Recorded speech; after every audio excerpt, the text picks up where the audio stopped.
Ahí un vecino nos regaló unos elotes, el vecino de allá atrás que está de la construcción atrás, nos regaló unos elotes, entonces dijimos, ¿por qué no hacer tamalitos para ustedes? Ya que yo nunca les he mostrado el proceso de cómo hacer, tal vez lo han visto en otros videos de otra gente, pero míos no. Entonces digo, la estoy cagando.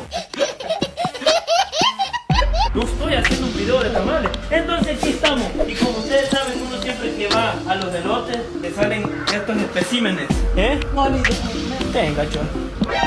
Tenga.